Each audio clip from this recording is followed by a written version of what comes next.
Pastor Jonathan with St. Andrew United Methodist Church, and you're watching the Bible in 5 minutes. Today I want to tackle a rather massive topic, and that is the Old Testament, or more accurately, the Hebrew Bible.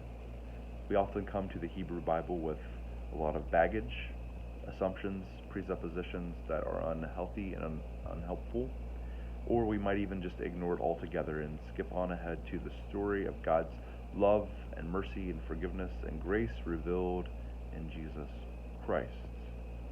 I'll go ahead and cut to the chase and tell you that I believe that the Hebrew Bible is all about God's love, mercy, grace, forgiveness, and that we can't really understand and read the story of Jesus without the backdrop of the Hebrew Bible. So why is it that we have all of this baggage? Well, it actually begins in the 2nd century with a heretic by the name of Marcion. Before there was a Bible bound with 66 books, this guy named Marcion came onto the scene, and he claimed that there were actually two gods, a God of the Old Testament who was the God of wrath and violence, and the God of the New Testament who is the Father of Jesus. Even though Marcion is now considered a heretic, his ideas still influence us some today, and it's because of Marcion that we basically believe that the God of the Old Testament, the Hebrew Bible, is filled with violence and wrath. To be honest, there is a lot more violence in the Old Testament, but we have to read it with a careful eye, and Marcion kind of throws the baby out with the bathwater. In fact, he threw out all of the Old Testament, and before there was a New Testament, he actually formed the first collection of Christian scriptures, and he only included the Gospel of Luke and the writings of Paul because he believed that they were less influenced by the law of Moses. More influential, less extreme, but no less toxic, is Martin Luther, the father of the Protestant Reformation. Martin Luther lived in 16th century, and he was German. He was very anti-Semitic, and his anti-Semitic views were upheld and influential in the Holocaust. Modern Lutherans have apologized for Martin Luther's influence and place in anti-Semitic thought.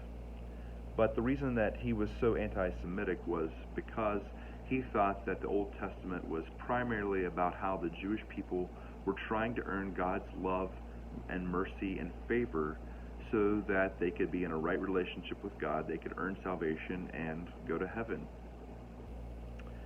So Martin Luther saw the Old Testament, the Hebrew Bible, as a necessary evil, that it was this weight on the backs of people that was holding them in this kind of religious slavery, and that when grace came along, it liberated them, and that they were thrilled and happy and excited and really appreciated grace because of how terrible the law was.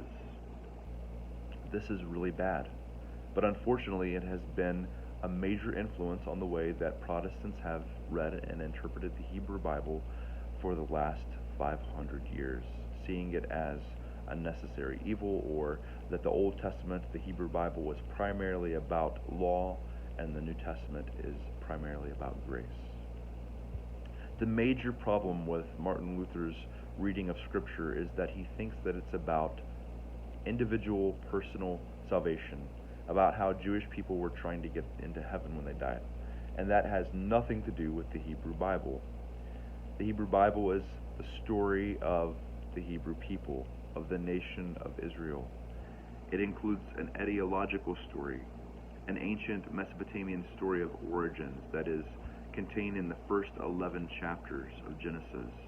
And then in the rest of Genesis, we have the story of the patriarchs, Abraham, Isaac, and Jacob, and how that this group of people, this family, kind of emerged in the ancient world. And then in Exodus, we have the story of how this family was taken into captivity and they became slaves of the Egyptians for 400 years.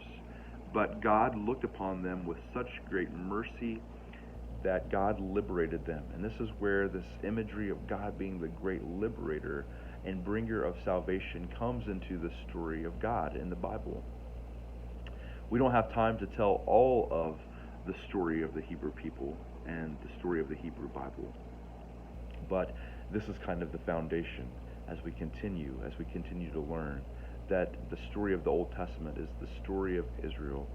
And in next week's episode, we'll dig a little bit deeper. Until next time, take care, and God bless.